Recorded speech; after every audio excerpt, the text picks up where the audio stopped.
Cuando llegues esta noche a tu casa, ábrela por el libro de Éxodo, por el capítulo 20. Tú vas a leer Éxodo capítulo 20, que habla de los 10 mandamientos, y mañana hablamos. Al día siguiente volvió a la campaña y le dije, ¿qué? Y me dice, problema solucionado. En Éxodo capítulo 20 el Señor prohíbe categóricamente el culto a imágenes hechas por las manos del hombre. Dice la Biblia que tienen ojos y no ven, y tienen boca y no hablan, y tienen oídos y no oyen, y tienen pies y no caminan. Y el Señor dice, al Señor tu Dios adorarás y a Él solo servirás. No damos culto a nada ni a nadie más que a nuestro Dios. Esa chica, esa jovencita, se casó con ese muchacho. Y cuando terminó la campaña, nació una iglesia. ¿Y saben quiénes son hoy en día los pastores de esa iglesia en Sevilla? Esa parejita, para la honra y para la gloria del Señor. Fuerte ese aplauso al Señor. Eso lo hace Dios. El poder de la palabra que cambia las vidas. Aleluya. Y en esa campaña resulta que había 2 hermanas norteamericanas que habían venido para ayudar a repartir folletos, para atender a la gente nueva, para hacer reuniones con la cantidad de niños que venían todas las tardes a los cultos. Y estas hermanas, yo les conté de mi carga, de mi deseo, del sueño que yo tenía algún día de poder venir a Sudamérica a predicar la palabra. Y ellas me dijeron, pues cuando termine esta campaña, nosotros nos vamos a ir como misioneras a Quito, a Ecuador. Y yo decía para mí, uy, yo quiero ir con ellas. Ellas vinieron a Quito y se vinieron a trabajar, no sé si ustedes lo conocen, a un ministerio que se llama Cristo para las Naciones. Es un seminario, una escuela bíblica. Disculpen, yo no sé si es buena o mala. Yo les cuento lo que ellas me contaron allí, ¿ok? Yo no sé nada de ese tema. Y entonces ellas hablaron con los maestros, con los directores de ese seminario, de esa escuela bíblica, y me dijeron, pues sería muy bueno que tú vinieras también como maestro y vinieras aquí a enseñar la palabra y hablaras de misiones, porque en aquel tiempo había mucho deseo de mandar misioneros a Europa, sobre todo a España, ¿no? Por la afinidad del idioma. Y aparte de eso, contacté con una emisora de radio que era la HCJB, y yo era un enamorado de la radio. He trabajado muchísimos años en radio, he abierto emisoras de radio, las he dirigido, y entonces me hacía también mucha ilusión conocer ese ministerio y de alguna manera poder aprender y colaborar. Teníamos todo preparado para venir a vivir a Quito. Teníamos un grupo de hermanos que nos iban a ayudar todos los meses con unas pequeñas ofrenditas para poder venir a Ecuador y vivir. Yo era el hombre más feliz del mundo porque por fin iba a venir a Sudamérica. En aquel tiempo estaba pastoreando una iglesia que abrimos en una región de España que se llama Galicia, de donde es mi esposa Elena, y nos visitó un misionero argentino.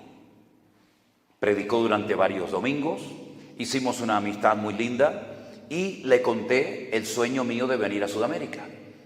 Y le hablé de venir a Quito. Y me dijo, no, usted no vaya a Quito, usted no vaya a Quito.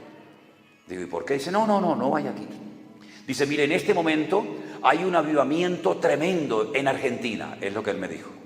Hay campañas por todos los lados, tú eres un evangelista, has trabajado años en la calle y pienso que sería mejor que fueras a Argentina. Bueno, entonces, digamos que, bueno, espérate, ahora viene la A.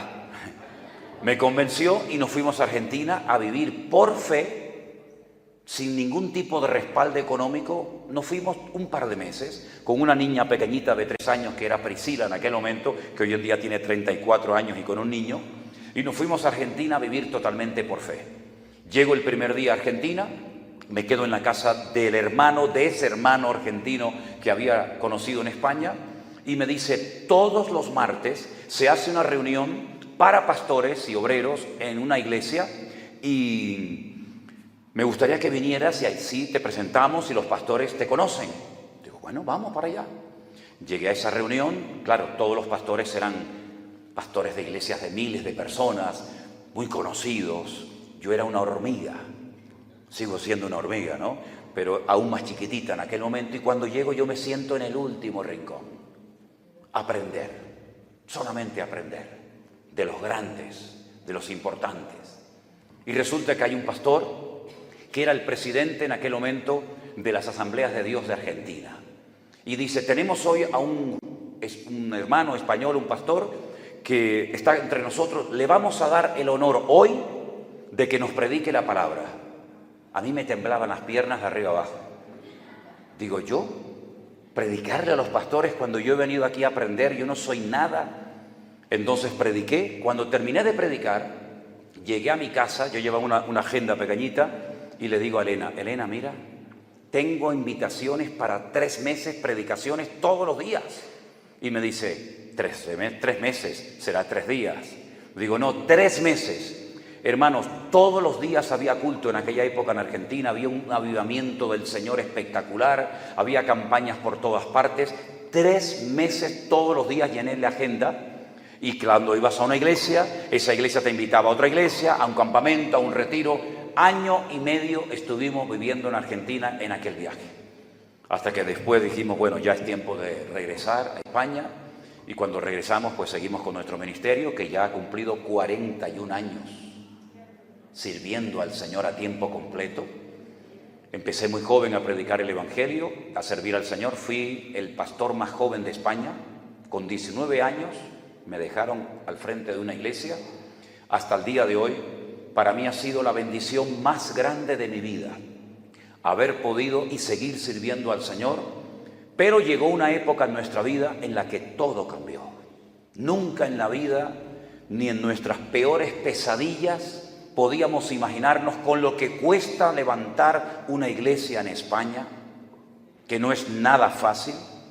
Resulta que cuando ya tenemos una iglesia abierta y consolidada, el día jueves del mes de marzo del 2020, nuestro hermano Armando, que está aquí presente, me dice, creo que van a declarar este fin de semana el gobierno el estado de alerta y se va a cerrar absolutamente todo. Probablemente tengamos que cerrar nosotros también la iglesia. Y yo le dije a él, ¿cerrar la iglesia?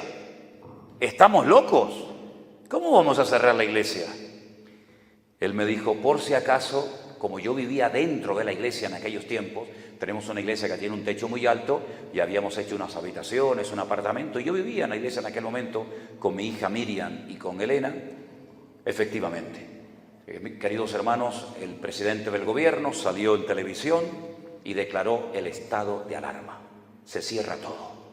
No hay aviones, no hay barcos, no se pueden abrir los colegios ni las iglesias, absolutamente nada. De la noche a la mañana nuestra vida y nuestro ministerio cambió completamente. Esa misma noche yo me puse de rodillas al lado de mi cama y le dije a mi Señor, Señor, si esta obra es tuya, ahora tienes una oportunidad maravillosa para demostrar que esta obra es tuya. No va a poder venir nadie, no sabemos si por un domingo, 2, 3, 4, no sabíamos nadie cuánto iba a durar aquel confinamiento. Bueno, comenzamos a predicar como si estuviéramos en pleno culto, el día jueves a las 7 de la tarde, el día domingo a las 6:30 de la tarde. Cogí mi guitarra y con mi hija Miriam y con Elena, que tuvo que aprender en 5 minutos cómo se maneja una consola de sonido, allí comenzamos a predicar un día y 2 y una semana y otra. Y muchas veces, créame, muchas veces estuve tentado a dejar de predicar porque pasaba por mi mente el pensamiento de ¿quién está escuchando este mensaje? ¿Quién está viendo esta predicación? Yo no tenía ninguna referencia. Tal vez los que ven los canales que tenemos, pues ven ahí a una persona predicando, ven a alguien cantando, pero yo no veo absolutamente a nadie. Yo veía toda la iglesia vacía. Solamente veía a mi hija en un rincón y a mi esposa allá arriba en la mesa de sonido. Y muchas veces, créame, que estuve tentado a decir, déjalo, esto no lo está viendo nadie. Pero para nuestra sorpresa, comenzamos a recibir llamadas de todas partes del mundo.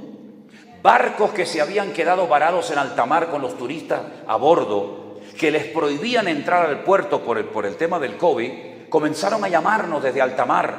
Veían los cultos, veían el pastor online, escuchaban los devocionales, la tripulación nos llamaba. Comenzaron a llamarnos personas, por supuesto, de Ecuador, de Chile, de México, de Ushuaia, de Alaska, de Afganistán, de todas partes del mundo comenzaron a llamarnos. Y entonces yo dije, creo que alguien nos está viendo. Creo que alguien nos está escuchando. Y todos los días eran llamadas y llamadas y llamadas y llamadas. Y sin nosotros pedir ni un centavo, cosa que jamás hemos hecho, comenzaron a venir ofrendas de todas partes del mundo, hermanos. Todos los días tenía que salir a Western Union o a estas empresas que se llaman MoneyGram. Mandaban ofrendas de 20 euros, 1000 euros, 60 euros, 40 euros, 400 euros, 100 euros. Hermanos, miles y miles de euros. Decíamos, Señor, ¿pero qué está pasando? Podíamos pagar los locales, podíamos ayudar a hermanos. La iglesia comenzó a hacer algo al revés. En vez de la iglesia ayudar a los gastos, era la iglesia la que comenzó a ayudar a pagar, hermanos, sus alquileres, a poder ayudarles a comprar comida. Y el Señor comenzó a prosperar la obra de una forma tremenda. Y comenzamos a darnos cuenta de que la gente se estaba reconciliando con el Señor. Gente que hacía 10, 15 y hasta 20 años que habían dejado de congregarse. Gente que habían salido de iglesias muy heridos, muy lastimados. Gente que habían sido víctimas de una mala enseñanza. Gente que tenían miedo. Gente que decían, pero ¿es verdad que para bautizarme tengo que pagarle durante un año un sueldo al pastor en la mano? Yo decía, ¿pero cómo? ¿Y es verdad que tengo que arrepentirme de los pecados que hicieron mis antepasados? Porque puede ser que hoy en día tenga demonios o esté bajo maldición. Y comenzamos a oír tantas locuras que me propuse comenzar a enseñar por las redes sociales, pues lo que hay que enseñar. Única y exclusivamente la Biblia, la palabra de Dios, la sana doctrina, la espada del Espíritu. Y comenzó la gente a reconciliarse con el Señor, y comenzaron familias a reconciliarse entre ellos, y centenares de católicos comenzaron a leer por primera vez en la vida la Biblia, y comenzaron a convertirse, y comenzaron a ver milagros en sus vidas. Porque cuando una persona se acerca a Dios, cuando una persona le cree a Dios, y comienza a estudiar y a interiorizar las grandes verdades de la palabra de Dios, esa vida, esa familia, ese ministerio, esa persona cambia radicalmente y nunca más vuelve a ser la misma persona. Y nos dimos cuenta de que había personas que se habían convertido con esta pandemia, como algunos la han llamado la bendita pandemia, ¿no? Y entonces me pregunté, Señor, ¿y qué vamos a hacer con toda esta gente? ¿A dónde los vamos a mandar? Si hay personas que donde viven no tienen iglesias. Hay personas que donde viven a lo mejor tienen una iglesia, pero de una doctrina terrible. Y entonces oré al Señor y clamé a Él. Y le dije, Señor, muéstrame, dame sabiduría. Y el Señor puso en mi corazón a hacer la iglesia virtual. Algunos se reían y algunos critican diciendo, eso es antibíblico. Eso no tiene ningún fundamento bíblico. Que la gente se quede en su casa a escuchar la palabra.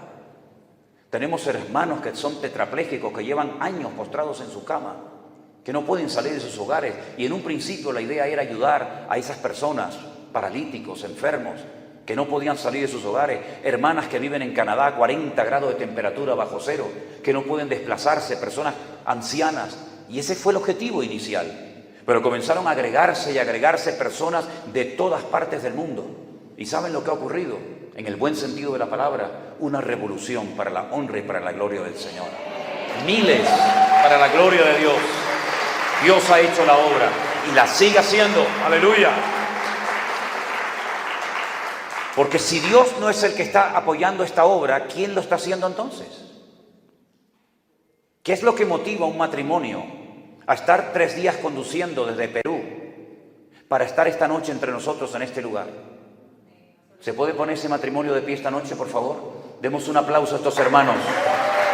3 días conduciendo, hermanos. Dios les bendiga. Dios les bendiga. Vengan para acá. Preséntense, hermanos.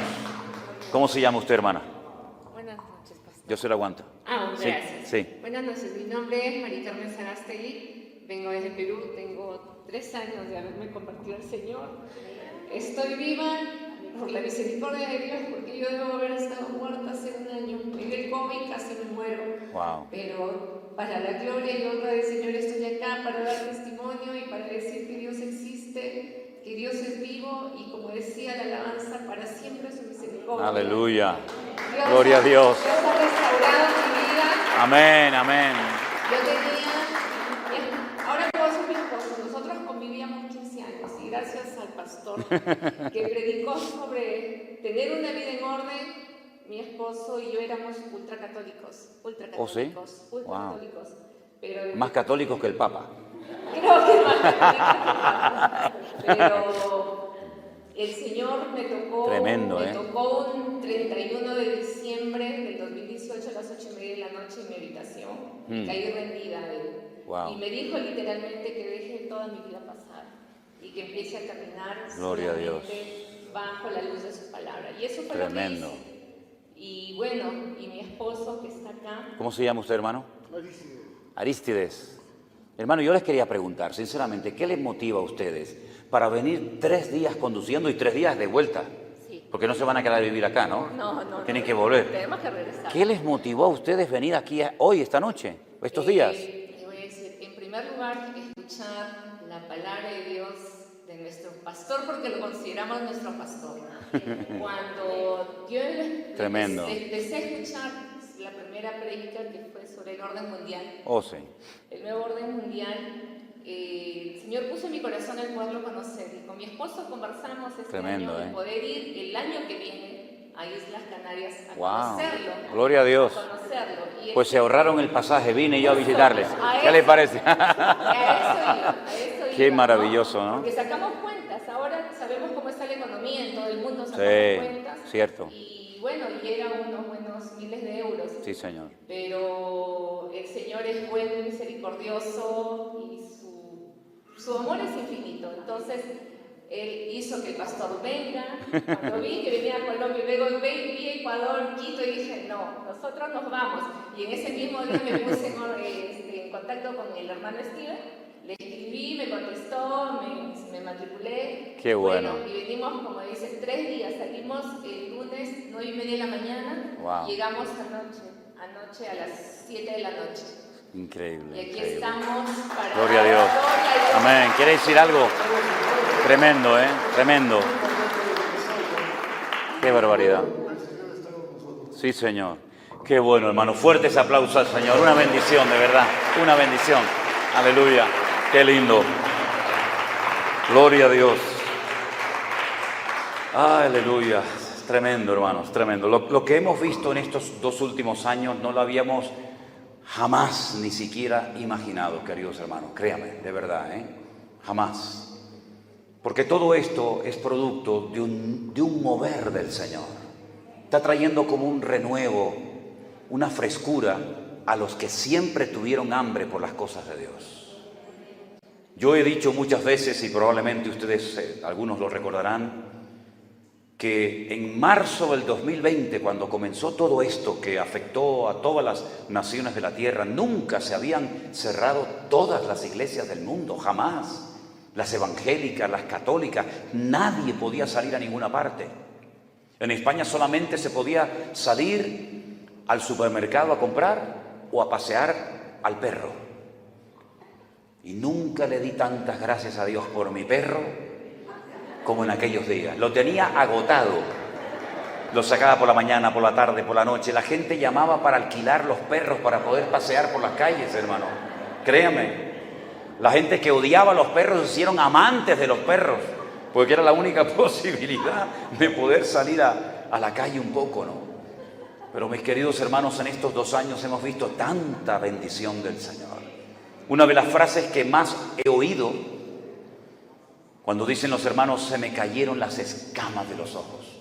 Por fin entendí para lo que vino el Señor. Por fin entendí el Apocalipsis. Por fin entendí tantas cosas que nunca en mi vida me habían explicado. He bautizado en estos días a un grupo de hermanos y una de las personas que más me impactó, una señora de más de 80 y tantos años. Cuando ella dijo, en ese día del bautismo, quiero poner mi vida en orden, quiero agradar al Señor y quiero dedicar los últimos años de mi vida a prepararme para la venida del Señor. Hermanos, se te ponen los pelos de punta cuando escuchas personas, ¿verdad?, que hacen un esfuerzo tremendo, ¿verdad?, como ustedes, hermanos, y como todos ustedes prácticamente, para venir a este lugar. Y yo estoy plenamente convencido de que ustedes, no porque nos hayan conocido a nosotros, ni muchísimo menos, sino que Dios es galardonador de los que le buscan. Y créame que como pastor les digo sinceramente esto. Apláudele al Señor si quiere. Y créame que como pastor, muchas veces, cuando la gente me llamaba y me contaba todo lo que habían padecido, todas las falsas doctrinas, todas las cosas terribles que se han metido en las iglesias, contaminándolas, etcétera, etcétera, yo decía, Señor, ¿hasta cuándo? ¿Hasta cuándo, Señor? Yo cuando me convertí hace muchos años atrás, el evangelio era una maravilla. Era todo tan simple, tan sencillo, tan bonito. Lea la Biblia, ore, busca al Señor y ya está. Y no había tanto lío y tanto rollo que tienen que hacer esto, que tienen que hacer. He visto hermanos agotados en las iglesias. Venga reuniones y he visto hermanas que han perdido sus hijos y sus matrimonios por atender más la obra del Señor que atender a su marido y atender a su familia. He visto pastores que se han agotado tratando de servir al Señor y han perdido lo más hermoso que tienen unos padres, como son sus hijos. Y yo ante todo esto yo decía, pero Dios mío, pero haz algo, Señor. Y yo no digo que solamente a mí me haya escuchado el Señor, seguramente más de uno también lo habrá hecho y pedido. El Señor dijo, basta, todo el mundo dentro de las casas. Y el Señor nos dio tiempo para reflexionar qué estábamos haciendo con nuestras vidas. ¿Por qué creíamos lo que creíamos? ¿Por qué predicábamos lo que predicábamos? Y esos que decían siempre, es que no tengo tiempo para orar porque estoy tan ocupado y no tengo tiempo para leer la Biblia, ni siquiera para ir al culto, pues ya verás cómo vas a tener tiempo. Y el Señor nos paró a todos. Y ahí tuvimos tiempo para reflexionar, y ahí tuvimos tiempo para orar y para tener comunión en la familia.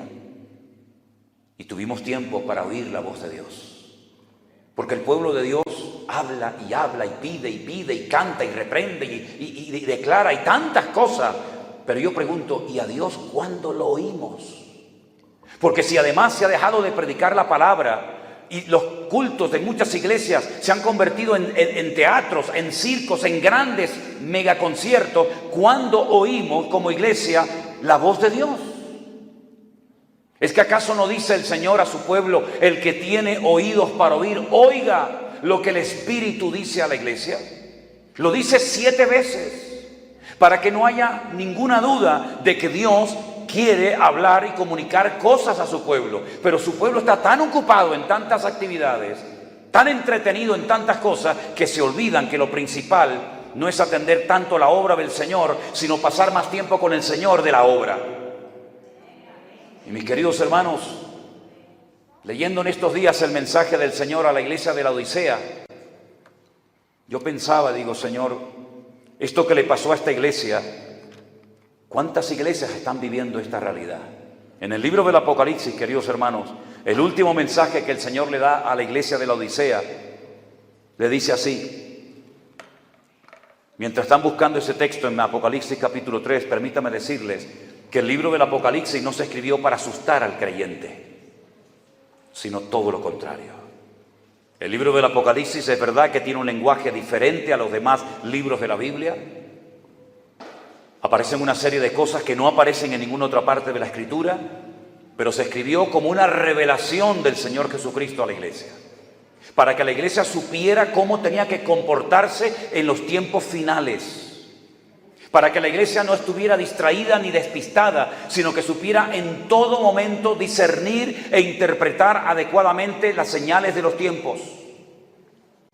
Y el Señor decide escoger a 7 iglesias, que hoy en día, dicho sea de paso, no existe ninguna de ellas, porque todas estaban en lo que hoy en día es Turquía. Y Turquía es un país 100% musulmán. No digo que no haya cristianos, pero estas iglesias como tal ya no existen. Pero en aquel momento eran iglesias importantes. Probablemente todas, directa o indirectamente, fueron fundadas por el apóstol Pablo y sus compañeros de viaje, como Silas, Timoteo, Tíquico, etcétera, etcétera, ¿verdad? Él utilizó la iglesia de Éfeso como la base, como la iglesia madre, y de ella salieron obreros a todas partes y fundaron iglesias en Sardis, en Tiatira, en Filadelfia, en la Odisea, en Pérgamo y en muchas poblaciones. Y cada iglesia era diferente, ninguna perfecta, ninguna completa, pero todas recibieron su respectivo mensaje. y a la última de todas, a la iglesia que más se asemeja, a la iglesia que más se parece a la iglesia del siglo XXI, le dice esto el Señor. Escríbele al ángel de la iglesia en la Odisea y dile: he aquí el amén, el testigo fiel y verdadero, el principio de la creación de Dios, dice esto: yo conozco tus obras, que no eres frío ni caliente. Ojalá fueses frío o caliente. Pero por cuanto eres tibio y no eres frío ni caliente, te vomitaré de mi boca. Porque tú dices: yo soy rico y me he enriquecido y de ninguna cosa tengo necesidad. Y no sabes que tú eres un desventurado, miserable, pobre, ciego y desnudo. Por tanto, yo te aconsejo que de mí compres oro refinado en fuego para que seas rico, y vestiduras blancas para vestirte, y que no se descubra la vergüenza de tu desnudez, y unge tus ojos con colirio para que veas. Yo reprendo y castigo a todos los que amo. Sé pues celoso y arrepiéntete. He aquí yo estoy a la puerta y llamo. Si alguno oye mi voz y abre la puerta, entraré a él, cenaré con él y él conmigo. Y al que venciere le daré que se siente conmigo en mi trono, así como yo he vencido y me he sentado con mi Padre en su trono. Y termina, como siempre termina el mensaje a las iglesias: y el que tiene oídos para oír, que oiga lo que el Espíritu dice a las iglesias. ¿Cuántos dicen amén? Cierre sus ojos un instante, por favor. Amado Padre Celestial, gracias por esta noche gloriosa, esta noche en la que hacemos historia, Señor. Esta noche que estaba en tu corazón desde hace mucho tiempo, Señor, pero que ahora nos permites disfrutar todos juntos en armonía. Así como tú le decías a tus iglesias antaño que tenían que oír la voz de tu Espíritu hablando, yo te pido, Señor, que en esta noche nos hables y que oigamos tu voz y que estemos atentos a la instrucción, a la reprensión si hace falta, a la exhortación, porque yo quiero, Señor, que todos los presentes que estamos aquí y los que después algunos vean este mensaje puedan decir: hoy el Señor habló a mi vida. Nos ponemos en tus manos, Señor, en el nombre de Jesús. Amén y amén. Este libro lo escribe Juan, el discípulo amado, aquel que se atrevió a poner su cabeza en el costado del Señor y oír el latido de su corazón. Aquel que se atrevió a decirle: ¿quién es el que te va a entregar, maestro? Cuando todos los que estaban sentados esa noche a la mesa le dijeron al Señor: ¿seré yo? ¿Seré yo? Juan no hizo esa pregunta. Juan sabía perfectamente que él no iba a traicionar ni a vender al Señor. Juan le dice al Señor: ¿quién es, Señor? Y él recibió en aquel momento, sentado en aquella mesa en Jerusalén, la revelación del traidor, de quién iba a traicionar y a vender al Señor por 30 piezas de plata. Judas Iscariote. Y ese hombre que llegó un día a decirle al Señor: Señor, ¿quieres que ore para que caiga fuego del cielo y destruya a esta población? Ese hombre que el Señor le dijo: eres como el trueno, impetuoso, violento, agresivo, hijo del trueno. A ese que lo denominó y lo catalogó así, después lo conoceríamos como el discípulo del amor. El cambio que se produce cuando una persona se pone en las manos del Maestro. Amén, hermanos. Te cambia completamente la vida. Tu forma de pensar, tu forma de vivir, todo lo cambia el Señor cuando le dejamos a Él que nos cambie. Y ese hombre se atreve a escribir un evangelio extraordinario, sin desmerecer al evangelio de Mateo, ni el de Marco, ni el de Lucas. Sin lugar a dudas, el evangelio de Juan es un evangelio completamente diferente. Si no fuera por ese evangelio, nunca sabríamos que Jesús mantuvo una larga y profunda conversación a solas con una mujer junto al pozo de Samaria, la famosa mujer samaritana. Aquella mujer que le dijo: me parece que tú eres profeta. Era mucho más que un profeta. Aquella mujer que no se ofendió cuando le dijo el maestro: llama a tu marido, dile que venga. Y ella le dice: es que yo no tengo marido. Y el Señor le dijo: muy bien la respuesta, porque 5 has tenido y el que ahora tienes no es tu marido. ¿No les llama la atención que salió a las 3 de la tarde con el calor abrasador de esas tierras a buscar agua y que no había nadie? A nadie se le ocurría salir a esas horas tan calurosas a buscar agua, pero era la hora a la que ella podía salir y ninguna mujer del pueblo la insultaría mientras la viera por la calle. Cuando el Señor Jesucristo le dice a aquella mujer: dame de beber, y ella se queda sorprendida porque primero un hombre nunca en aquella cultura le iba a pedir nada a ninguna mujer, menos siendo samaritana. De hecho, ella le dice: ¿cómo tú siendo judío me pides a mí un vaso de agua? Y entonces el Señor le dice aquella frase célebre: si tú supieras quién habla contigo, tú le pedirías que te diera agua viva. Y se produce una conversación extraordinaria solamente en el Evangelio según San Juan. Nunca Marcos nos dijo nada de esto, ni Lucas, ni Mateo, solamente Juan.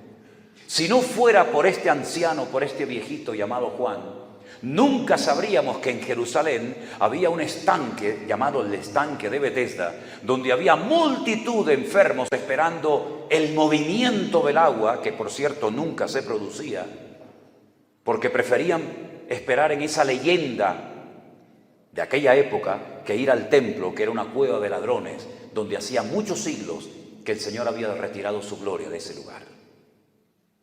Si no hubiera sido por Juan, nunca hubiéramos sabido eso. Si no hubiera sido por este hombre, nunca sabríamos que Jesús resucitó a un hombre después de 4 días de estar sepultado en un cementerio, su íntimo amigo Lázaro. Si no hubiera sido por Juan, nunca sabríamos que el Señor escupió, hizo lodo, barro y se lo untó en los ojos a un pobre ciego de nacimiento y lo mandó a la otra punta de la ciudad, no al estanque de Betesda, sino al estanque de Siloé, y cuando regresó viendo. Es decir, Juan era un hombre muy detallista, que se daba cuenta de que el Señor Jesucristo no solamente tenía tiempo para las multitudes, para atender a las masas, sino también para atender a la gente, individualmente hablando. A la viuda, al huérfano, al niño, al religioso, a la pecadora, etcétera, etcétera. Y ese hombre que conoció tan de cerca al Señor, que fue el único de los 12 discípulos que murió de muerte natural, el Imperio Romano intentó matarlo en más de una ocasión, de muchas formas, pero no lo consiguió. El Señor lo protegió porque le había dado una promesa. La promesa se encuentra en el último capítulo del Evangelio según San Juan, capítulo 21. Yo quiero que Él quede hasta que yo venga. ¿Se acuerdan? Y algunos discípulos dijeron: no va a morir, Juan no va a morir. Y Juan aclara y dice: el Señor no me dijo que no iba a morir. El Señor lo que me dijo es que yo quedaría hasta que Él viniera. Y lógicamente se refería en visión, a través de las revelaciones y sueños del extraordinario libro del Apocalipsis. Y a este hombre, con casi 100 años de edad, lo destierran a la isla de Patmos para que se muera de frío, de hambre o de sed. Pero es en aquel lugar donde ya humanamente ya no hay nada que hacer, cuando la revelación más extraordinaria del mundo sobre la persona de Jesús se le manifiesta a él. Hasta el punto que ese hombre que conoció tan de cerca al Señor, ese hombre que conocía cosas que nadie sabía, porque tuvo el privilegio de tener en su casa nada más y nada menos que a María, la madre del Maestro, las conversaciones, que habrán tenido hasta altas horas de la noche hablando del Señor. Ese hombre en la isla de Patmos Cuando lo vio, dice que caí como muerto a sus pies, pero el Señor puso su diestra sobre mí y me dijo: no temas, yo soy el primero y el último, el que estuve muerto, mas he aquí que vivo por los siglos de los siglos, amén. Y tengo las llaves de la muerte y del Hades. Escribe en un libro lo que va a suceder en el tiempo futuro. Y ahí viene el libro del Apocalipsis, un libro extraordinario, un libro con unas revelaciones magníficas que todavía hasta el día de hoy a más de uno lo dejan con la boca abierta. Y me produce muchísima tristeza y dolor en mi corazón cuando oigo creyentes que dicen: hermano, yo nunca, mientras me congregué en tal o en cual iglesia, nunca oí un estudio sobre el libro del Apocalipsis. No tenía ni idea de lo que significaba eso de los cuernos y los caballos que cambian de colores y los sellos y las trompetas y la marca de la bestia, etcétera, etcétera. Es una tragedia que la iglesia del siglo XXI haya perdido el conocimiento de uno de los libros más importantes que jamás se hayan escrito. Porque no es la información única y exclusivamente de tragedias y de calamidades que van a suceder, sino es la revelación de la persona, de la esencia del Señor Jesucristo. Porque nunca terminaremos de conocerlo en su totalidad. Porque Él es Dios. Y a Dios nunca terminaremos de conocerlo tal y como Él es al 100%. Por eso necesitamos una eternidad, porque por mucho que leamos, por mucho que estudiemos, por muchos diplomas que obtengamos en la vida, nunca en esta vida, con tantas limitaciones de toda índole, podremos llegar al conocimiento de lo que es nuestro Dios y de las grandezas de nuestro Dios. Amén, hermanos. Y tantas preguntas tiene uno, ¿verdad? Decir: Señor, ¿para qué creaste tantos satélites y tantos planetas? ¿Y para qué una dimensión gigantesca del universo? Sino solamente para que el hombre viviera en un planeta llamado Tierra. ¿Y por qué hiciste esto y aquello? Y hay tantas cosas que le preguntaríamos al Señor, ¿verdad? Pero el libro del Apocalipsis nos habla sobre todo de la situación de la iglesia de los últimos tiempos. Nosotros no vivimos en el siglo I. No sé si hubiéramos aguantado la presión y las persecuciones y el altísimo precio que se tenía que pagar como cristiano en aquella época. No lo sé. Nosotros no vivimos en la época de la persecución de la Santa Inquisición en la Edad Media en España o en Latinoamérica, que también vinieron. El Señor decidió que viviéramos en la recta final de la historia de la iglesia. Y el Señor nos da una fotografía, una radiografía de cómo iba a ser la iglesia de los últimos tiempos. Una iglesia, como decían, rica. Una iglesia que llegaría a decir: de ninguna cosa tenemos necesidad. Pero una iglesia que perdió lo más importante que puede tener una iglesia. ¿Saben lo que es? La presencia misma del Señor. La presencia del Señor es lo más importante que puede haber en esta noche entre nosotros. Da igual si tenemos un templo bonito o muy humilde. Da igual si nos tenemos que reunir a la sombra de un árbol o en una cueva o al aire libre, da igual. Pero siempre y cuando esté el Señor entre nosotros, da igual el lugar. Si tenemos micrófono o no, con luz o sin luz, da igual. Pero si el Señor está, ese lugar es santo y sagrado. Pero podemos tener la iglesia más lujosa del mundo, la catedral más llena de lujo, pero si no está el Señor, eso no sirve absolutamente de nada. Y eso fue lo que le pasó a la iglesia. No a un templo pagano de Corinto, no a un templo pagano de la época romana, no, a una iglesia cristiana como podríamos ser nosotros en esta noche. Perdieron la presencia del Señor y no se habían dado cuenta, que es lo peor. Porque cuando alguien pierde algo y se da cuenta, lo busca, ¿sí o no? Cuando alguien pierde el teléfono, las llaves o lo que sea, inmediatamente uno lo busca. ¿Ve dónde fue la última vez que lo usé? ¿Dónde estuve? Ah, fue allí. Pero cuando alguien pierde algo y no se da cuenta, es una tragedia. Y eso fue lo que le pasó a la iglesia de la Odisea, que perdieron la presencia del Señor y no se habían dado cuenta. Entonces mi pregunta es: cuando esa gente se reunía para cantar, ¿a quién le estaban cantando? Porque que yo sepa, esta noche, ¿a quién le hemos cantado? ¿A quién hemos adorado? Al Rey de Reyes y al Señor de los Señores. ¿Sí o no? Que siempre sea así. No le hemos cantado a un hombre. No le hemos cantado a una imagen, a un santo. Le hemos cantado a Él que está aquí con nosotros en esta noche. Aleluya.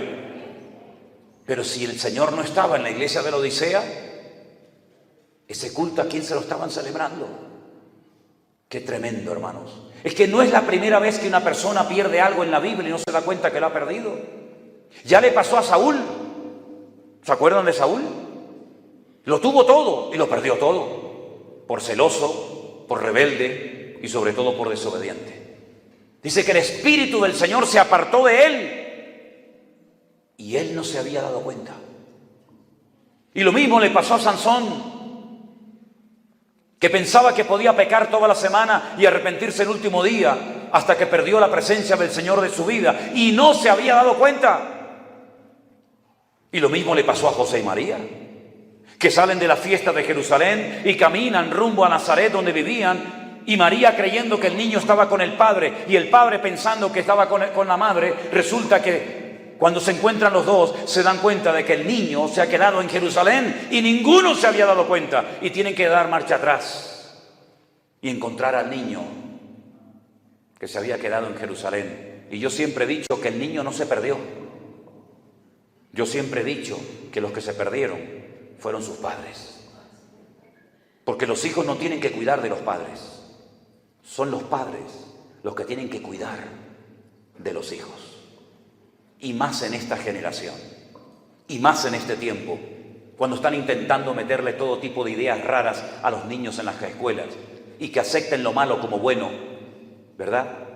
Siempre son los padres los responsables delante de Dios de cuidar a sus hijos. Y José y María, por lo que fuera, se despistaron y perdieron al niño Jesús hasta que lo encontraron en Jerusalén.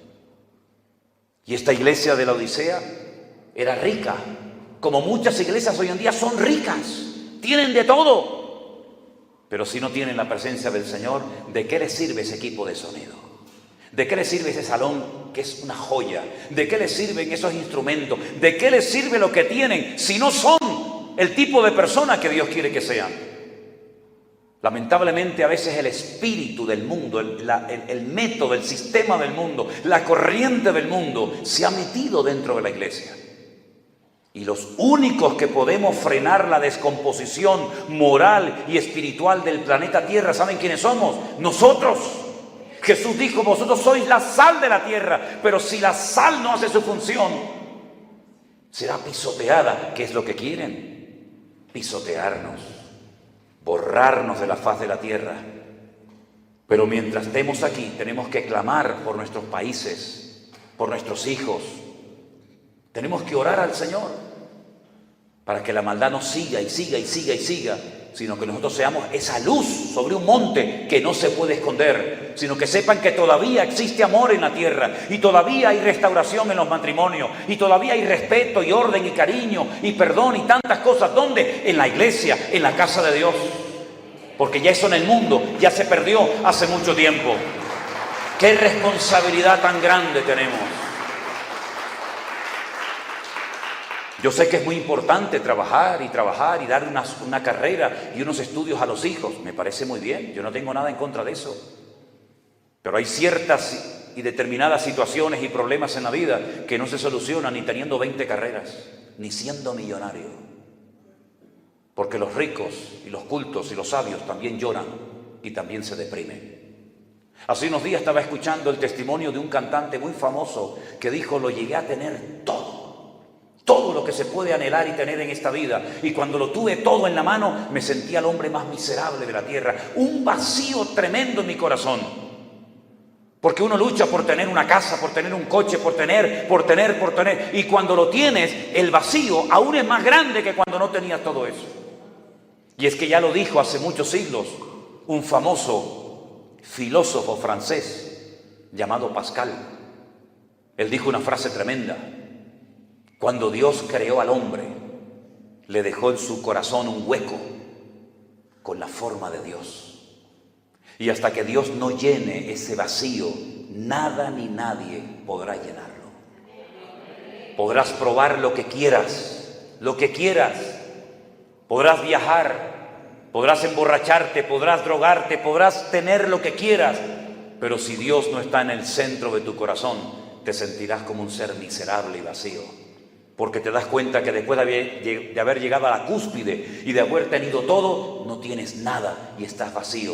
Y te pasa exactamente lo mismo que cuando uno se atreve a leer la Biblia desde el principio, que ya la Biblia describe lo que le iba a pasar en el mundo espiritual al hombre, pero lo describe desde el mundo natural, diciendo: y la tierra estaba desordenada, vacía y en tinieblas.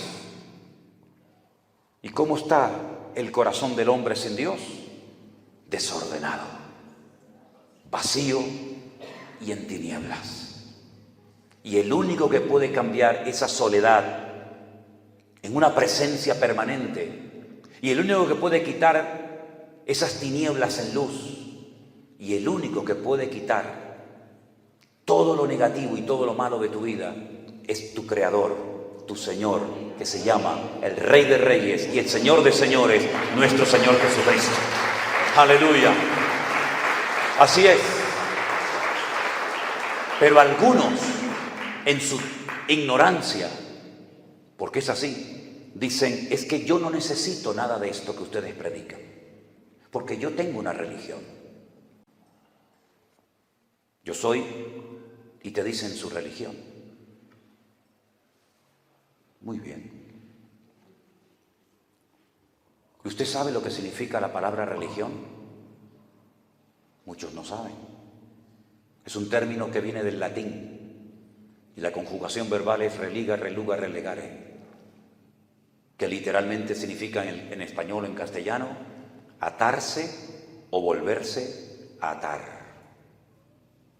Las religiones, absolutamente todas, fueron inventadas por el hombre. El Islam, el budismo, absolutamente todas. Mormones, testigos de Jehová, Hare Krishnas. Podríamos estar toda la noche mencionando religiones o sectas. Todas fueron inventadas por los hombres. Pero mi pregunta es: ¿cuál es la religión de Jesucristo? ¿Cuál es la religión a la que él pertenecía? ¿Sería tal vez Jesucristo católico? El catolicismo fue inventado en el 400 y pico después de Cristo. No existían curas, ni monjas, ni templos, ni catedrales durante los primeros 400 años del cristianismo. No existía la sagrada forma o la Eucaristía, la confesión auricular, el Dios te salve María, ni siquiera el credo. No existía absolutamente nada, ni el rosario, no existía nada del mundo católico. Jesús nunca fue católico, Jesús nunca hizo la confirmación, Jesús nunca se confesó ante un cura, Jesús no se bautizó en una pila bautismal por un sacerdote. Entonces, ¿cómo era Jesús? Jesús era de raza judía. Su padre era judío, su madre era judío, sus antepasados eran judíos. Si usted quiere saber cómo se llamaban los padres de José y María, vaya a la genealogía de Mateo capítulo 1 y podrá ir hacia atrás y sabrá cómo se llamaba el padre, el abuelo, el tatarabuelo, etcétera, etcétera, hasta llegar a Judá, el hijo de Jacob. Ninguno de ellos fueron católicos, por cierto, y tampoco evangélicos, porque tampoco la palabra evangélicos, pentecostales, metodistas, anglicanos, luteranos aparece en la Biblia.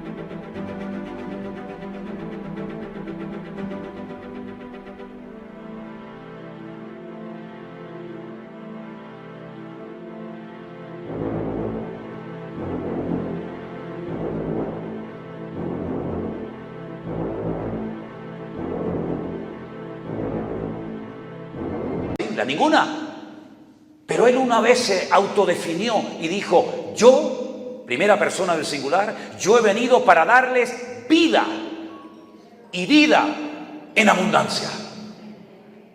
Él fue un enemigo acérrimo de la religión de su época, el judaísmo. El mensaje más duro de la Biblia, el mensaje más contundente de Jesús lo lanzó contra los escribas y fariseos de la época, es decir, los profesionales de la religión.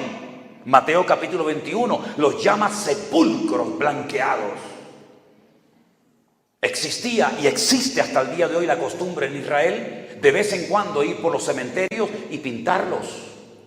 Y Jesús dijo, ustedes son como esos sepulcros blanqueados, recién pintados, bonitos por fuera, pero llenos de muerte por dentro. Así sois vosotros. ¿O es que acaso nos hemos olvidado de que el Señor Jesucristo entró en el templo de Jerusalén, el centro religioso de la época, y volcó las mesas? Y les dijo a los religiosos de la época, a las máximas autoridades, a los sumos sacerdotes, Anás y Caifás, el suegro y el yerno, que tenían un negocio montado en el templo: habéis convertido mi casa en cueva de ladrones. Y mi casa tenía que haber sido una casa de oración, y esto es una cueva de ladrones, donde se comercia con la gente, donde la gente tiene que ir al estanque de Betesda a esperar un milagro, porque aquí no pasa nada, porque aquí, igual que la iglesia de la Odisea, hace mucho tiempo que mi Padre no habita ni se mueve en este lugar, y ellos no se habían dado cuenta. El mensaje más duro del ministerio de Jesús no lo lanzó a sus discípulos ni a las multitudes, sino a los escribas y fariseos, ¿verdad?, llamándolos hipócritas. Una vez fue a predicar a la sinagoga de uno de ellos y se dio cuenta de que había una mujer que hacía 18 años que estaba encorvada, totalmente encorvada, no se podía enderezar, y Jesús le dice, ven, ponte aquí. Le pone las manos encima, ora por ella, y al instante, mis queridos hermanos, al instante dice que se enderezó y comenzó a glorificar a Dios. Después de 18 años de asistir a aquella reunión religiosa, el Señor la sanó y le cambió la vida. Y el principal de la sinagoga, en vez de haber dicho, gloria a Dios, qué tremendo, ¿puedes venir a predicar el próximo día? ¿Pueden venir, hermanos, para que este hombre ore por ustedes? No, dice que se enfadó con Jesús, se enfadó con el Señor, el santo, perfecto, varón de Dios. Y le dice a la gente, 6 días hay en los que pueden venir, pero no vengáis a la sinagoga en día de reposo. Para que ustedes sepan, los judíos solamente se reúnen un día a la semana, el Shabbat, el día de reposo. ¿Qué está diciendo este hombre? No vengan en el día de reposo, porque no los voy a atender. Vengan durante la semana, que tampoco los voy a atender, porque no tenemos reunión ni la puerta del templo abierta. Y Jesús se le queda mirando y le dice, tú eres un hipócrita. ¿Así era el Señor? Y le dice, resulta que esta mañana te has levantado, has cogido tu buey o tu asno, lo has desatado, lo has llevado a beber, después lo llevas otra vez al pesebre, lo vuelves a atar, y aquí no ha pasado nada. Y resulta que a esta hija de Abraham, que ha asistido 18 años fielmente sin crearte ni el más mínimo problema, no le has prestado ni la más mínima atención, vengo yo y la suelto, rompo esa atadura satánica sobre su vida y te enfadas. Tú eres un hipócrita, hombre. Pero hermanos, ¿cuántas personas hoy en día le dan más derechos a un perro, a una foca, a una ballena, que a una criatura que está en el vientre de su madre, y lo tiran al cubo de la basura porque molesta? Ese es el mundo de hipocresía, de doble moral en el cual vivimos. Y los únicos que podemos marcar una diferencia somos los cristianos, los que hemos aceptado y recibido al Señor Jesucristo en nuestro corazón como nuestro Señor y Salvador personal. Pero si nosotros callamos, el Señor Jesucristo llegó a decir, pues las piedras tendrán que hablar, porque si ustedes callan ya no hay ninguna posibilidad de cambio en la sociedad. ¿Por qué la gente ha cambiado? ¿Por qué la gente ha pasado de muerte a vida? ¿Por qué la gente ha tenido el gozo y la paz en su corazón? Porque alguien ha predicado, porque alguien ha hablado de Cristo. Pero si calláramos, el mundo se iría al desastre más absoluto. ¿Qué es lo que intenta el mundo? Taparnos la boca. Que no hablemos, que no denunciemos el pecado. Incluso hay en algunas iglesias donde ya la palabra infierno, no hable de eso, pastor, porque la gente se enfada. No hable de pecado, no diga eso, porque hay unas cuantas personas en la iglesia que dan dinero, y si usted habla de pecado, se van a ir y perdemos dinero y ofrenda y poder adquisitivo. ¡Qué vergüenza! ¿A dónde ha llegado la iglesia del Señor? ¿Verdad? ¿No dice la Biblia que un día Jesús predicó y algunas personas se marcharon ofendidas? ¿Lo dice eso en su Biblia? Lo dicen todas las Biblias del mundo. ¿Qué hicieron los discípulos cuando notaron que mientras predicaba Jesús la gente se levantaba y se marchaba muy ofendida con él? Maestro, hoy la gente se ha sentido muy ofendida contigo, como diciéndole, afloja un poco, no seas tan exigente, sé un poco más diplomático, porque como sigas así te vas a quedar más solo que la una. ¿Qué dijo el Señor? ¿Se han ido ofendidos hoy porque les he predicado la verdad? Si ustedes también se quieren marchar hoy, aprovechen y váyanse ahora mismo. Pero yo no voy a bajar el nivel, ni voy a predicar lo que la gente quiere oír para tener a más multitudes, para tener más gente y más aplausos. Tenemos que recuperar el valor perdido. Hemos sido valientes para emborracharnos. Hemos sido valientes para engañar, hemos sido valientes para robar, hemos sido valientes para drogarnos, hemos sido valientes para tantas cosas, pero luego para Dios parece que esa valentía se difuma, se diluye y somos unos cobardes, ¿verdad? Pero yo creo que ha llegado la hora de decirle al Señor que nunca nos pase la tragedia que le pasó a la iglesia de la Odisea, que te perdió y tú dices, estoy a la puerta. Estoy a la puerta y llamo y nadie se entera, nadie me abre, como cuando el Señor sacó a Pedro de la cárcel, ¿se acuerdan? Pedro toda la noche en la cárcel, la iglesia orando, manda el Señor un ángel, lo saca de la cárcel y llega a la casa donde estaba la iglesia reunida. Y resulta que toca la puerta, va una muchacha a abrir la puerta y dice, Pedro, ábreme, que estoy fuera. Y la muchacha entra al culto y le dice a los hermanos, Pedro está fuera. Y le dicen en el culto los hermanos, cállate hermana, por favor, estás loca. Oiga, que no me estoy inventando nada, es que esto lo pone en la Biblia. Lo llamaron loca. Los hermanos de la iglesia le dijeron, loca. Ese no es Pedro, ese es el ángel de Pedro. Uf, qué espirituales. El ángel de Pedro. Pero una pregunta, ¿este culto de oración para qué lo hemos hecho?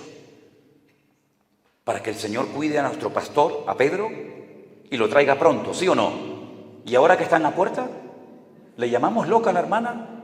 ¿No será que ustedes son los locos y aquí la única cuerda es esta muchacha? Tardó más la iglesia en abrirle la puerta a Pedro que el Señor sacarlo de la cárcel. Somos nosotros los que a veces impedimos que el Señor se manifieste. El Señor no tiene problemas con los inconversos. Muchas veces el freno lo ponen los mismos cristianos. Cuando llaman loco a uno que quiere hacer algo diferente y no le creen.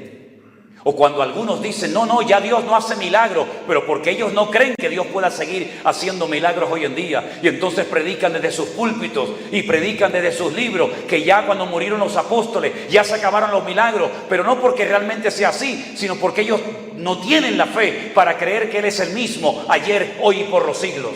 Todavía sigue habiendo cristianos hoy en día que impiden.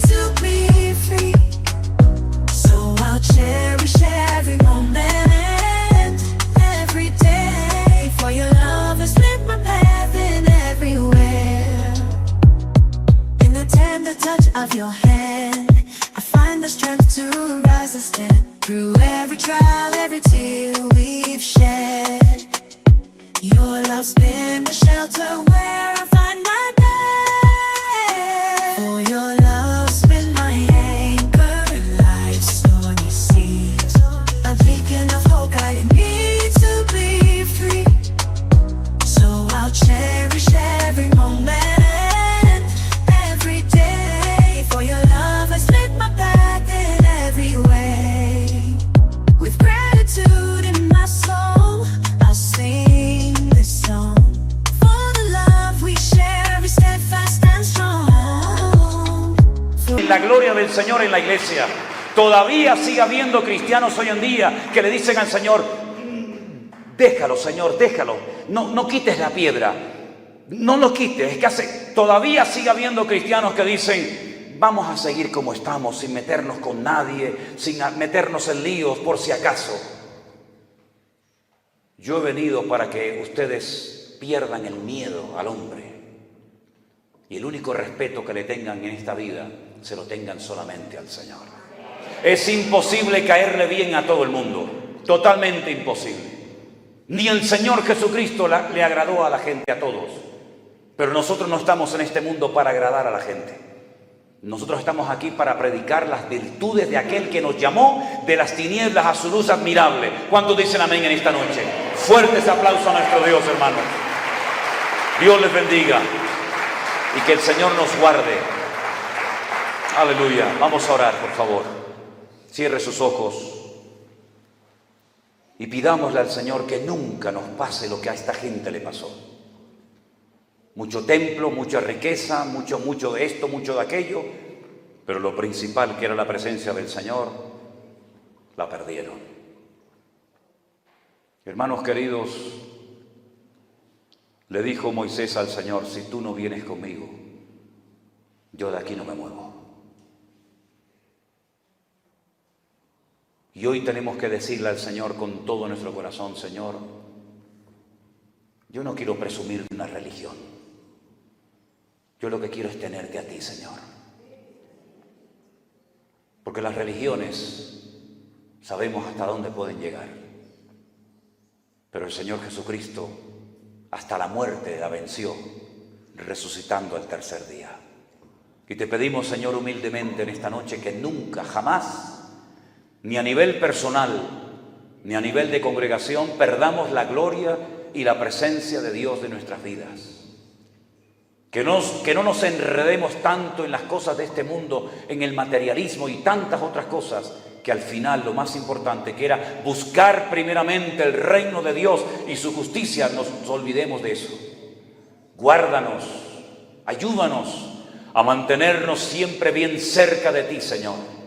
Y contra viento y marea predicaremos tu palabra hasta las últimas consecuencias, si hace falta. Pero sabemos, Señor, que tú buscas una iglesia sin mancha y sin arruga, una iglesia ordenada, una iglesia coherente, una iglesia que sea igual dentro que fuera de sus templos. Y para eso hoy en día, Señor, necesitamos pedirte mucha ayuda y mucha bendición, porque por nuestras fuerzas no podremos nunca llegar a ninguna parte.